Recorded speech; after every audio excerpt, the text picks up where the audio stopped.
A warning for my fellow travellers. If you ever have a layover in Philly overnight, don't spend the night at the Economy Motel, and if you absolutely must, stay clear of room 103.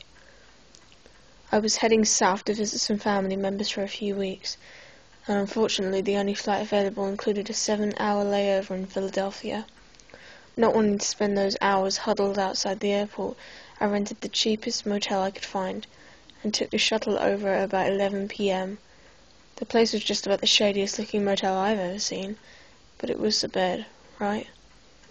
I checked in and headed to my room, 103. Exhausted, I immediately collapsed on the bed. A bit lumpy, but not terrible. Not bothering to take my contacts out, I closed my eyes and let my thoughts wander.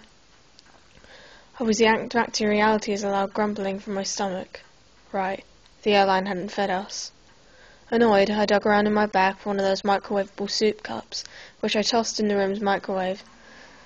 As the microwave rattled away, I noticed a piece of paper wedged underneath it. I yanked it out and unfolded it. There were 2 words scribbled on it hastily. Don't look. Whatever. I tossed it aside and retrieved my soup. Feeling lonely, I hopped online to see if anyone was on. I was in luck. My long-distant boyfriend happened to be on Skype. I called him up and we chatted a while and tried to keep our voices down. Eventually, though, he said something that made me laugh, and I heard a muffled curse come from upstairs. Feeling guilty, I said my goodnights and ended the call, with the intention of getting a bit of rest before my next flight. As I lay in the dark room, I noticed a thin stream of light coming from where the curtain didn't close completely. Annoyed, I got up to close it. I was almost at the window when I heard it. "I can see into your bedroom." The voice sent a chill up my spine.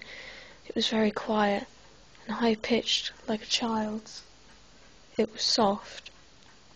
Oh, I wasn't sure if I'd imagined it. I shook my head and reached for the curtain. "I know you can hear me. I'm at your bedroom window, and I know you can hear me." I jumped back as the shadow crossed the stream of light coming into my room. I definitely hadn't imagined it at that time. There was a voice directly outside the door. Someone was out there, looking in. I jumped back into bed and pulled the covers up to my chin. "I'm at your bedroom window. I know you can hear me. I can see into your bedroom. Are you listening to me? I know you can hear me. Come, take a look. I'm at your bedroom window." The taunting went on, rattling into my thoughts and leaving me paralyzed in fear. Suddenly I heard the tenant upstairs moving around again. Footsteps stomped over to the door above, and I heard muffling shouting. "Hey, shut up down there! This isn't funny! I have to work in 4 hours!" The door upstairs slammed, and there was silence. I breathed a sigh of relief and leaned back against the pillow, determined to get some sleep. "I'm still out here. Come look out your window." I sat up straight, heart pounding in my ears. The voice was back. It whispered on, repeating its mantra over and over again. I put my hands over my ears and rocked back and forth, trying to block out the sound. It was no use. The longer I sat there, the louder it got, until I could hear it so clearly. It sounded like it was right next to me. Frantically, I picked up the phone and dialed the police. Stammering and stuttering in fright, I managed to give them the information. Where I was, what was wrong. Please help. I'm scared. I didn't care if it was a prank at this point. My mind was reeling in terror. The officers assured me they'd be over shortly to see what the issue was. I thanked them and hung up the phone. As soon as I did, silence descended over the room. It wasn't just that the voices stopped. No, utter silence filled the room. The air conditioner stopped. The street noises outside ceased. Even the faint hum of the electricity from the TV and the lights went away.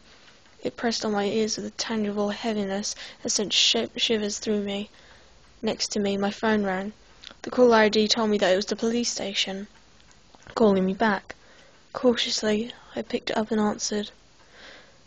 "Hello?" I whispered. "They aren't coming," growled the voice, and every light went out, plunging the room into complete and total darkness.